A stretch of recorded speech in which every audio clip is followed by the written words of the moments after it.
Hi, hello. Welcome back to i-TUTOR NCERT series. Today, we are going to discuss Class 12, Geography, Chapter 7, Transport and Communication. So, natural resources, economic activities and markets are rarely found in one place. Okay, so these all factors are rarely found in one place. So, transport, communication and trade established links between producing centers and consuming centers. Okay, so the transport, then communication and trade. So these established link between the producing centers and the consuming centers. The system of mass production and exchange is complex. Each region produces the items for which it is best suited. Trade or exchange of such commodities relies on transportation and communication. Okay, so the trade or exchange of such commodities. Okay, so that is relies on the transportation and communication. So the transportation and the communication have very much importance in the production production and distribution process. Likewise, the high living standards and quality of life depend on efficient transportation, communication and trade. In earlier days, the means of transportation and communication were the same.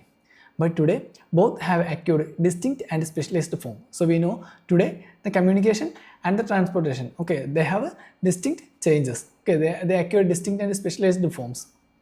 Transport provides the network of links and carriers through which trade take place. Now, first one, transport. Transport is a service or facility for the carriage of persons and goods from one place to other using humans, animals and different kinds of vehicles. Okay, so what is transport? What is the definition of transport? It's a service or facility for the carriage of persons and goods from one place to other using humans, animals and different kinds of vehicles. Such movements take place over land, water and air. So the transport takes place over land, water and air. Roads and railways form part of the land transport, while shipping and waterways and airways are the other two modes. Okay, so first one, roads and railways, that's a part of land transport. Then shipping and waterways. Okay, then last one, airways. Okay, so these are other parts of the transport. Pipelines carry materials like petroleum, natural gas and ores in liquid forms. Okay, now moreover, transportation is an organized service industry created to satisfy the basic needs of the society. Okay, so transportation is an organized and service industry and it is created to satisfy the basic needs of society. It includes transport arteries, vehicles to carry people and goods, and the organization to maintain arteries and to handle loading, unloading and delivery. Every nation has developed various kinds of transportation for defense purposes. Accurate and speedy transportation along with efficient communication promote cooperation and unity among scattered peoples. Now, modes of transportation. The principal modes of world transportation, as already mentioned, are land, water, air and pipelines. Okay, so these are some of the important transportations. These are used for inter-regional and intra-regional transport, and each one, that is except pipelines, carries both passengers and freights. Okay, so the land, water and air. So this carries passengers and freight. The significance of a mode depends on the type of goods and services to be transported, cost of transport and the mode available. International movement of goods is handled by ocean freighters. Road transport is cheaper and faster over short distance and for door-to-door services. Railway are most suited for large volume of bulky materials over long distances within a country.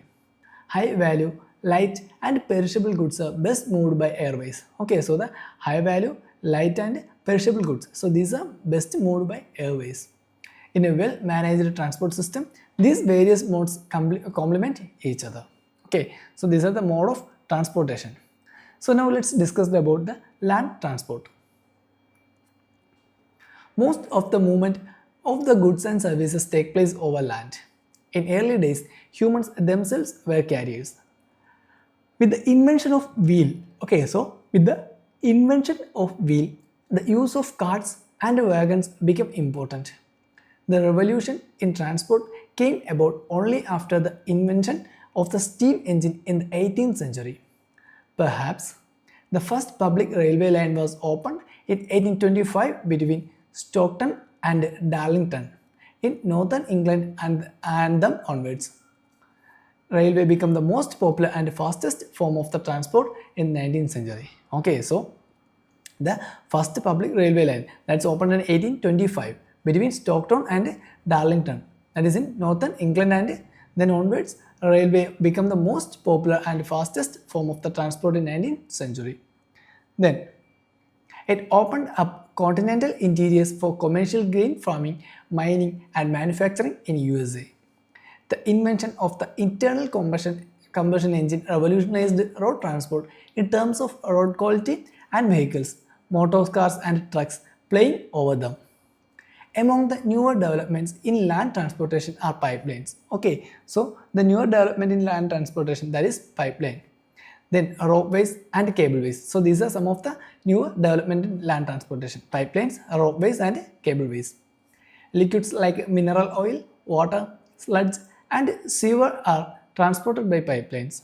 The great freight carriers are railways, ocean vessels, barges, boats and motor trucks and pipelines. In general, the old and elementary forms like the human porter, pack animal, cart or wagon are most expensive means of transportation, and large freighters are the cheapest. They are important in supplementing modern channels and carriers which penetrate the interiors in large countries. In the densely populated districts of India and China, overland transports still take place by human porters or carts drawn or pushed by humans. Now, roads. Road transport is the most economical for short distance compared to railways. So this is the most economical for short distance. Freight transport by road is gaining importance because it offers door-to-door service. Okay, so why the road transport is important? Because it gives road-to-door, it offers a door-to-door service. But unmetalled roads, tough, simple in construction, are not effective and serviceable for all reasons. During the rainy seasons, these become unmortable, and even the metalled ores are seriously handicapped during heavy rains and floods. In such conditions, the high embankment of rail tracks and the efficient maintenance of the railway transport service is an effective solution. But the rail kilometrage, being small, cannot serve the needs of vast and developing countries at a low cost. Roads therefore play a vital role in a nation's trade and commerce and for promoting tourism. The quality of the roads varies greatly between developed and developing countries because road construction and maintenance require heavy expenditure. In developed countries, good quality roads are universal and provide long distance links in the form of motorways, autobahns, that is in Germany, and interstate highways for speedy movements. Lorries of increasing size and power to carry heavy loads are common, but unfortunately, the world's road system is not well developed. The world's total motorable road length is only about 15 million kilometers, of which North America accounts for 33%. Okay, so the North America accounts for most of the road length. Okay, that is 33%. The highest road density and the highest number of vehicles are registered in this continent compared to Western Europe. Now, traffic flows. Traffic on roads has increased dramatically in recent years. When the road network cannot cope with the demands of traffic, congestion occurs. City roads suffer from chronic traffic congestion. Peaks and throats of traffic flows can be seen on roads at particular times of the day. For example, peaks occur during the rush hours before and after work. Most of the cities in the world have been facing the problem of congestion. Now, highways. Highways are metalled roads connecting distant places. They are constructed in a manner for unobstructed vehicle movement. As such, these are 80 meter wide with separate traffic lines, bridges, flyovers and dual carriageways. Okay, so these are the importance of highways. Say they are 80 meter wide, then with separate traffic lines, bridges, flyovers and dual carriageways to facilitate uninterrupted traffic flow. In developed countries, every city and port town is linked through highways. In North America, highway density is high about 0.65 km per square kilometer. Every place is within 20 km distance from a highway. Cities located on the Pacific coast, that is west, are well connected with those of the Atlantic coast, that is in east. Likewise, the cities of Canada in the north and are linked with those of Mexico in the south. The Trans-Canadian Highway links Vancouver in British Columbia, that is in west coast, to St. John City in the Newfoundland in east coast. And the Alaskan Highway links Edmonton, that is in Canada, to Anchorage in Alaska. The Pan-American Highway, a large portion of which has been constructed, will connect the countries of South America, Central America, and USA Canada. The Transcontinental Stewart Highway connects Darwin, that is north coast, and Melbourne via Tennant Creek and Alice Spring in Australia. Okay, so these are some of the examples of highway. Now, Europe have large number of vehicles and a well-developed highway network, but highway face a lot of competition from railways and waterways. In Russia, a dense highway network is developed in the industrialized region west of the Urals with Moscow as the hub. The important Moscow-Vladivostok highway serves the region to the east. Due to the vast geographical area, highways in Russia are not as important as railways. In China, highways crisscross the country connecting all major cities such as Guangzhou, that is near Vietnam boundary, Shanghai, central China, Guangzhou, south, and Beijing in north. A new highway links Chengdu with Lhasa in Tibet. In India, there are many highways linking the major towns and cities. The Golden Quadrilateral, that is GQ or Super Expressway, connect the four metropolitan cities. They are New Delhi, Mumbai, Chennai, and Kolkata. In Africa, a highway joins Algiers in the north to Conakry in Guinea. Okay, so this is in Africa. Similarly, Cairo is also connected to Cape Town. Now, border roads. Roads laid along international boundaries are called border roads. They play an important role in integrating people in remote areas with major cities and providing defense. Almost all countries have such roads to transport goods to border villages and military camps. So that's about the road system. Next one is railways. Railways are a mode of land transport for bulky goods and passengers over long distances. The railway gauge vary in different countries and are roughly classified as broad, that is more than 1.5 meter, standard, that is 1.44 meter, and meter gauge, that is 1 meter, and smaller gauges. The standard gauge is used in the UK. Commuter trains are very popular in UK, USA, Japan, and India. These carry millions of passengers daily to and fro in the cities. There are about 30 lakh kilometers of railway open for traffic in the world. Europe has one of the most dense rail networks in the world.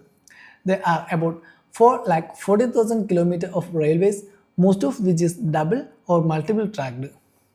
Belgium has the highest density of 1 kilometer of railways for every 6.5 square kilometer areas. The industrial regions exhibit some of the highest density in the world. The important rail heads are London, Paris, Brussels, Milan, Berlin, and Warsaw. Passenger transport is more important than freight in many of these countries. Underground railways are important in London and Paris.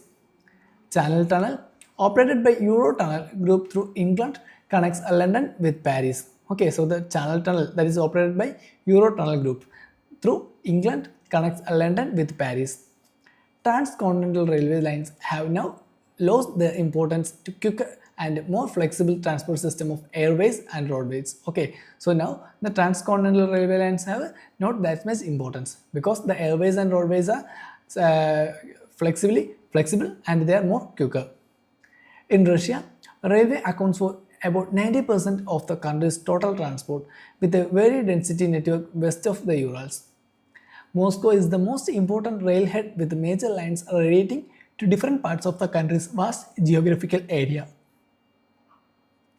Underground railways and commuter trains are also important in Moscow. Now, North America has one of the most extensive railway network, accounting for nearly 40% of the world's total. Okay, so the North America that has the most extensive railway network.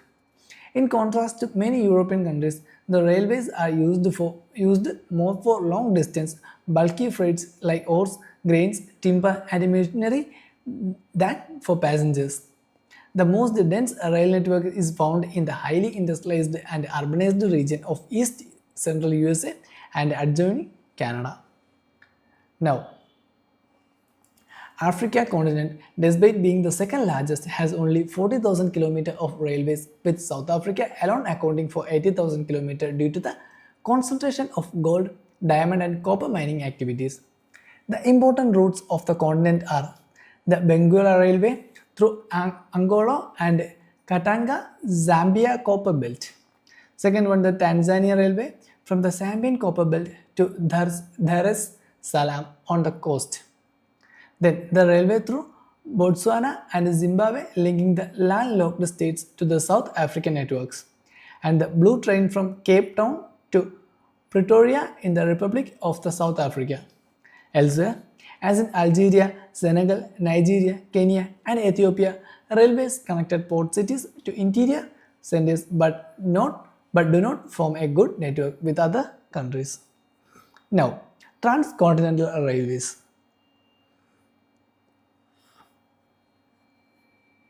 Transcontinental railways run across the continent and links its two ends. They were constructed for economic and political reasons to facilitate long runs in different directions. The following are the most important of these. First one, Trans-Siberian Railway. It is a Trans-Siberian Railway's major. This is a Trans-Siberian Railway's major rail route of Russia. Runs from St. Petersburg in the west to the Vladivostok on the Pacific coast in east, passing through Moscow, Ufa, Novosibirsk, Irkutsk, Chita and Khabarovsk. It is the most important route in Asia and the longest, that is 9,332 km. Double-tracked and electrified transcontinental railways in the world, it has helped in the opening up its Asian region to Western European markets. It runs across the Ural Mountains, Ob and NEC railways. Chita is an important agro center and Irkutsk a fur cap center. There are connecting links to the south, namely the Odessa, that is in Ukraine, Baku on the Caspian coast, then Tashkent, that's in Uzbekistan, then Ulaanbaatar, that is in Mongolia, and Xi'an, that is in Mukden, and Beijing in China. Next one is Trans-Canadian Railway. This 7,050 km long rail line in Canada runs from Halifax in the east to Vancouver on the Pacific coast, passing through Montreal, Ottawa, Winnipeg and Calgary. It was constructed in 1886 initially as part of an agreement to make British Columbia on the west coast join the Federations of States. Later on, it gained economic significance because it connected the Quebec-Montreal industrial region with the wheat belt of the prairie region and the coniferous forest region of the north. Thus, each of these regions became complementary to the other. A loop line from Winnipeg to Thunder Bay, that is Lake Superior, connects this rail line with one of the important waterways of the world, and this line is economic artery of Canada. Wheat and meat are the important exports of these routes. Now, the Union and Pacific Railway. The rail line runs west-east across the southern part of the continent from Perth on the west coast to the Sydney on the east coast, passing through Kalgoorlie, Broken Hills and Port Augusta. Another major north-south line connected Adelaide and Alice Spring, and to be joined further to the Darwin-Birdam line. Now the Orient Express. This line runs from Paris to Istanbul, passing through Strasbourg, Munich, Vienna, Budapest and Belgrade. The journey time from London to Istanbul by this express is now reduced to 96 hours as against 10 days by the sea route. The chief exports on this rail route are cheese, bacon, oats, wine, fruits and machinery. There is a proposal to build a trans-Asiatic railway linking Istanbul with Bangkok via Iran, Pakistan, India, Bangladesh and Myanmar. Now, next one is water transport. One of the great advantages of the water transportation is that it does not require road construction. The oceans are linked with each other and are negotiable with ships of various sizes. All that is needed to be provided port facilities at the two ends. It's much cheaper because the friction of water is far less than that of land.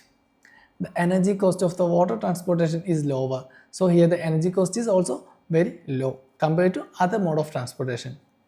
Water transport is divided into sea routes and inland waterways. Okay. Now, sea routes. The ocean offers a smooth highway traversable in all directions with no maintenance cost.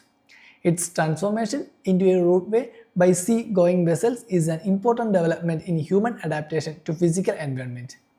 Compared to land and air, ocean transport is cheaper means of haulage, that is carrying of load of bulky material over long distance from one continent to another.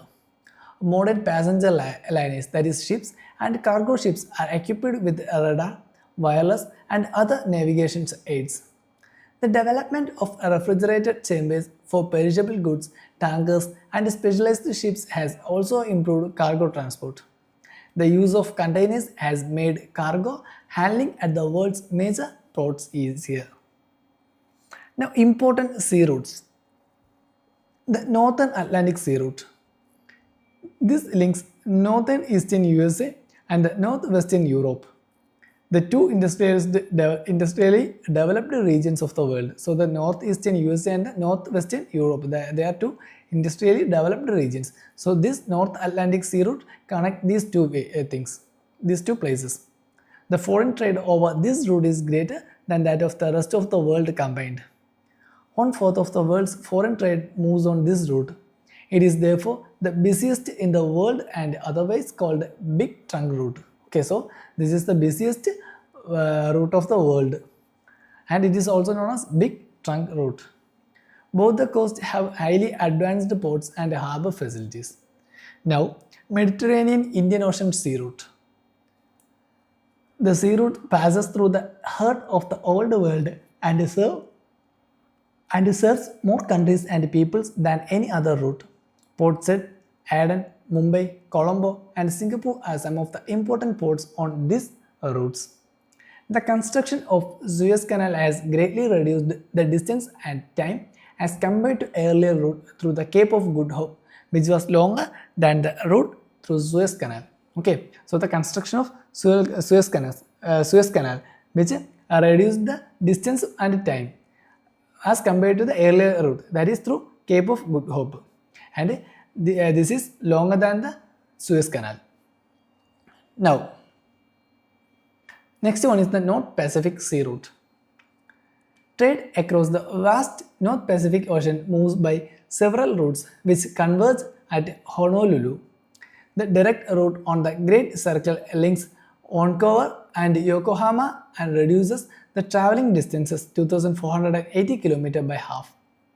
These sea routes link the ports on the west coast of North America with those of Asia. Okay, so these routes or these sea routes that links the ports on the west coast of North America with Asia. These are Vancouver, Seattle, Portland, San Francisco and Los Angeles on the American side, and Yokohama, Kobe, Shanghai, Hong Kong, Manila and Singapore on the Asian side. Okay, so that is the North Pacific Sea Route. Next one is the South Pacific Sea Route. These sea routes connect Western Europe and North America with Australia, New Zealand, and the scattered Pacific Islands via Panama Canal. This route is also used for reaching Hong Kong, Philippines, and Indonesia. The distance covered between Panama and Sydney is 12,000 km. Honolulu is an important port on this route. Okay, so Honolulu is an important port on the South Pacific Sea route. Next one is coastal shipping.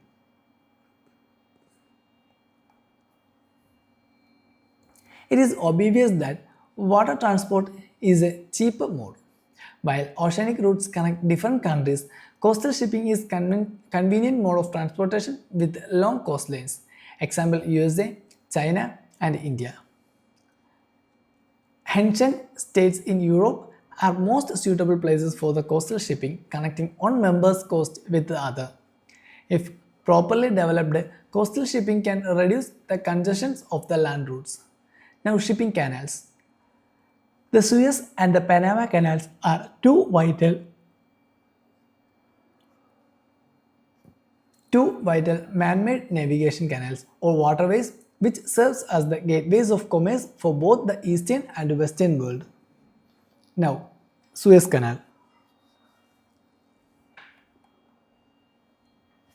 This canal had been constructed in 1869 in Egypt between the Port Said in the north and the Port Suez in the south, linking the Mediterranean Sea and the Red Sea. Okay, so what is Suez Canal? This canal had been constructed in 1869 in Egypt between Port Said in the north and Port Suez in the south, and it linking the Mediterranean Sea. Okay, so it linked the Mediterranean Sea and the Red Sea. Okay, so it linked the Mediterranean Sea and the Red Sea.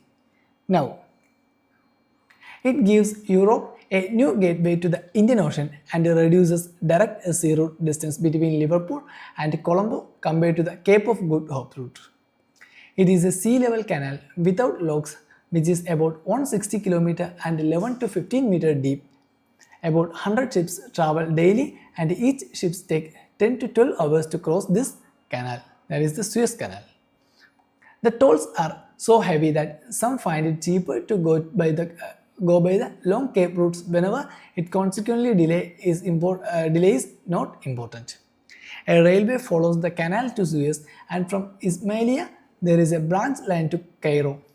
A navigable freshwater canal from the Nile also joins the Suez Canal in Ismaili to supply fresh water to the Port Said and Suez.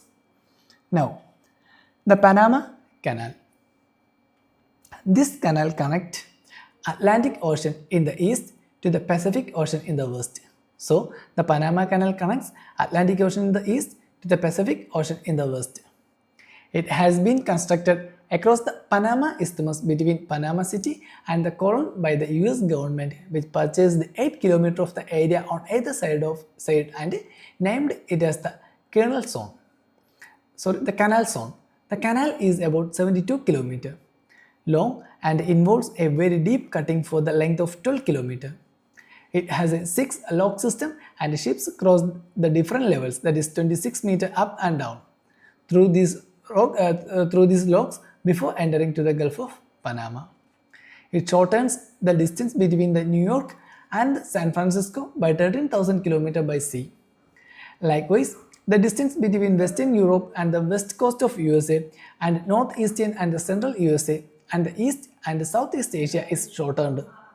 The economic significance of the canal is relatively less than that of the Suez. Okay, so the economic significance is very less than that of the Suez. However, it is vital to the economic of Latin America. Okay, so it's vital to the economic of the Latin America. Now, inland waterways. Rivers, canals, lakes and coastal areas, they have been important waterways since time immemorial. Boats and steamers are used as means of transport for cargo and passengers. The development of inland waterways is dependent on the navigability width and depth of the canal. Now, continuity in the water flow and transport technology in use. Okay, so these are the development of the inland waterways, that is dependent on these factors. Rivers are the only means of transport in dense forest. Very heavy cargo like coal, cement, timber and metallic ores can be transported through inland waterways. In ancient times, riverways were the main highways of transportation as in the case of India, but they lost importance because of the competition from railways, lack of water due to diversion for irrigation, and their poor maintenance. The significance of rivers as inland waterways for domestic and international transport and trade has been recognized throughout the developed world. Despite inherent limitations, many rivers have been modified to enhance their navigability by dredging, stabilizing river waters, river banks, and building dams and barrages for regulating the flow of water. The following waterways are some of the world's important highways of commerce. So first one, the Rhine waterways. The Rhine flows through Germany and the Netherlands. It is navigable for 700 km from Rotterdam at its mouth in the Netherlands to Basel in Switzerland. Ocean-going vessels can reach up to Cologne. The Ruhr rivers join the Rhine from the east. It flows through the rich coalfields and the whole basin has become a prosperous manufacturing area. Düsseldorf is the Rhine port of this region. Huge tonnage moves along the stretch south of the Ruhr. This waterway is the world's most heavily used. Each year, more than 20,000 ocean-going ships and 2 lakhs inland vessels exchange their cargoes. It connects the industrial areas of Switzerland, Germany, France, Belgium and the Netherlands with the North Atlantic Sea route. Okay. Next one is the Danube waterway. This important inland waterway serves Eastern Europe. Okay, so the Danube waterway that's an important waterway and this inland waterway serves Eastern Europe. The Danube river rises in the Black Forest and flows eastward through many countries. It is navigable up to Taurana Severin. The chief export items are the wheat, maize, timber and machinery. Next one is the Volga waterways. Russia has a large number of developed waterways, of which the Volga is one of the most important. It provides a navigable waterway of 11,200 km and it drains into the Caspian Sea. Okay, so it have a navigable waterway of 11,200 km and it finally drains into the Caspian Sea. Now, the Volga-Moscow Canal connects it with the Moscow region and the Volga-Don Canal with the Black Sea. Next one is the Great Lakes and St. Lawrence Seaway. The Great Lakes of North America Superior, Huron-Erie and Ontario are connected by Sioux Canal and Welland Canal to form an inland waterways. The estuary of St. Lawrence River along with the Great Lakes form a unique commercial waterways in the north parts of the North America. The ports of this route like Duluth and the Buffalo are equipped with all facilities of ocean ports. As such large oceans-going vessels are able to navigate up to the river deep inside the continents to Montreal. But here goods have to be transshipped to smaller vessels due to the presence of rapids. Canals have been constructed up to 3.5 meter deep to avoid this. Okay, so here they constructed canals to a deep of 3.5 meter. Next one is the Mississippi waterways.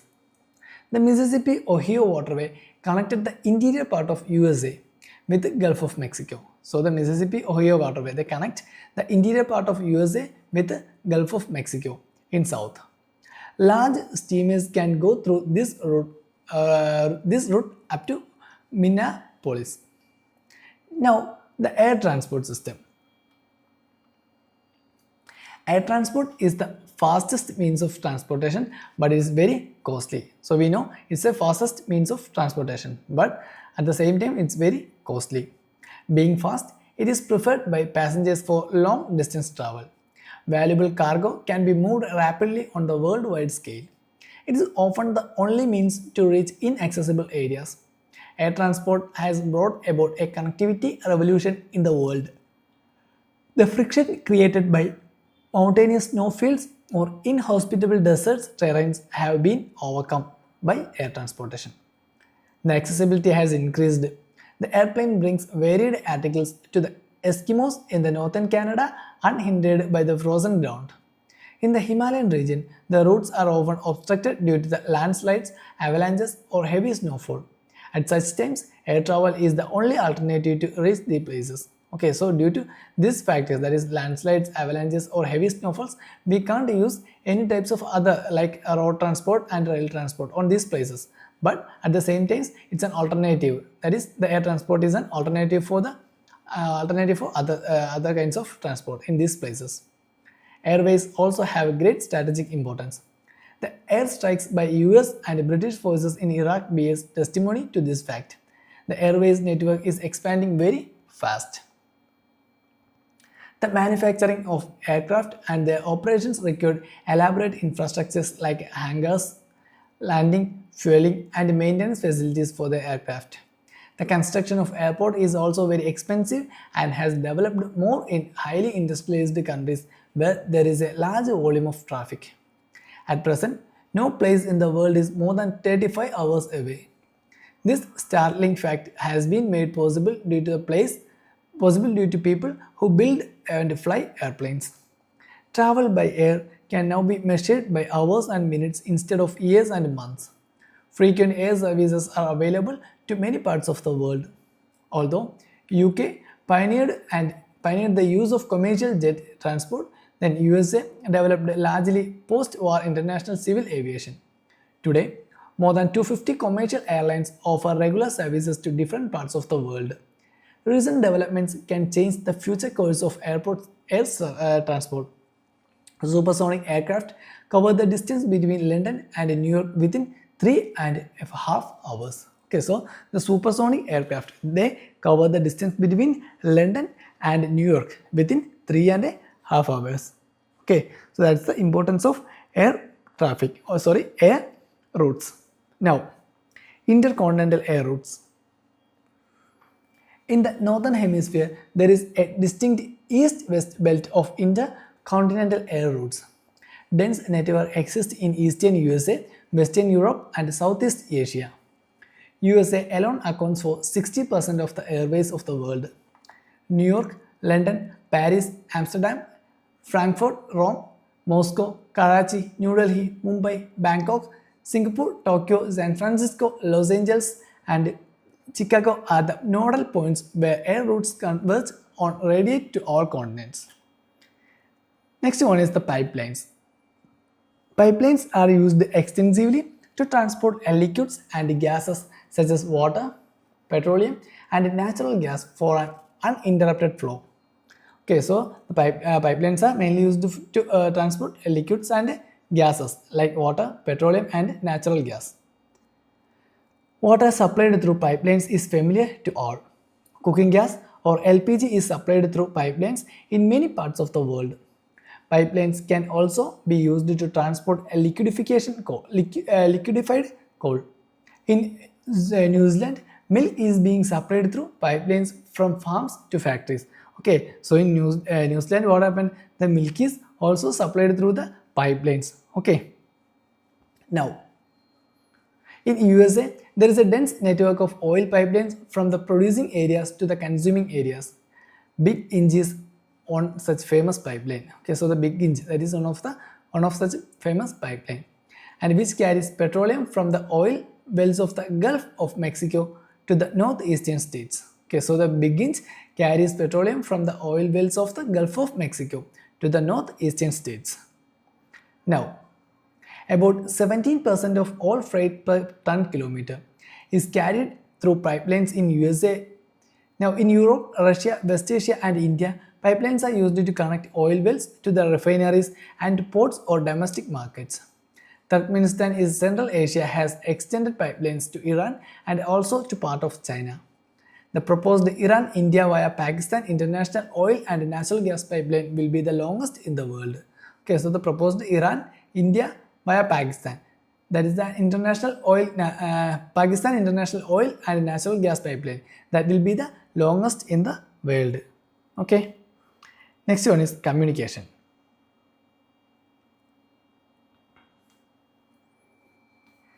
Human beings have used different methods long distance communication, of which the telegraph and the telephone were important.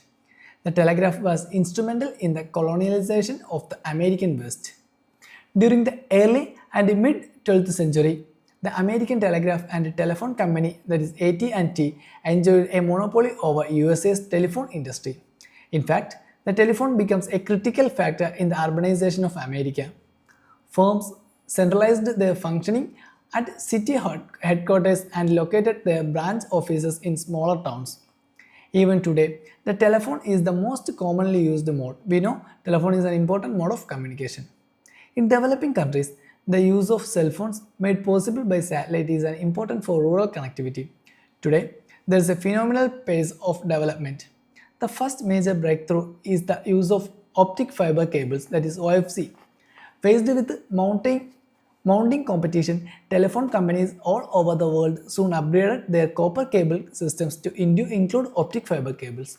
These allow large quantities of data to be transmitted rapidly, securely, and are virtually error-free. Okay, so they are transmitted rapidly, securely, and are virtually error-free. With the digitization of the information in 1990s, telecommunications slowly merged with the computers to form integrated networks termed as Internet. Next one is the satellite communication. Today, Internet is the largest electronic network on the planet, connecting about 1,000 million people in more than 100 countries. Communication through satellites emerged as a new area in communication technology since the 1970s after USA and former USSR pioneered space research. Artificial satellites now are successfully developed in the Earth's orbit to connect even the remote corners of the globe with limited on-site verification. These have rendered the unit cost and time of the communication invariant in terms of distance. This means it costs the same to communicate over 500 km as it does over 5000 km via satellites. Okay. India has also made great strides in satellite development. Aryabhat was launched on 19 April 1975, then Bhaskar 1 in 1979 and Rohini in 1980. On 19 June 1981, Apple, that is Ariane Passengers Payload Experiment, was launched through Ariane rocket. Bhaskar, Challenger and INSAT-1B have made long-distance communication, television and radio very effective. Today, weather forecasting through television is a boom. Next one is cyberspace, that is Internet. Cyberspace is the world of economic computerized space. It is encompassed by the Internet, such as the World Wide Web, that is www. In simple words, it is the electronic digital world for communicating or accessing information over computer networks without physical movement of the sender and the receiver. It is also referred to as the Internet. Cyberspace exists everywhere. It may be in an office, sailing boat, flying plane, and virtually anywhere. The speed at which this electronic network has spread is unprecedented in human history. There were less than about 50 million internet users in 1995 and about 4,000 million in 2000. Okay, so there is a rapid increase. Over 2 billion in 2010 and about 5.4 million in 2023. So look at the difference, 50 million in 1995 to 5.4 billion in 2023. In the last few years, there has been a shift among global users from USA to the developing countries. The percentage share of USA has dropped from 66 in 1995 to only 25 in 2005. Now, the majority of the world's users are in USA, UK, Germany, Japan, China and India. Okay. As billions use the internet each year, cyberspace will expand the contemporary economic and social space of humans through email, e-commerce, e-learning and e-governance. Internet together with fax, television and radio will be accessible to more and more people cutting across place and time. It is this modern communication system more than transportation that has made the concept of global village a reality. Okay, so that's about the chapter. If you had any doubts, you can comment below. For more related contents, do like, share, subscribe.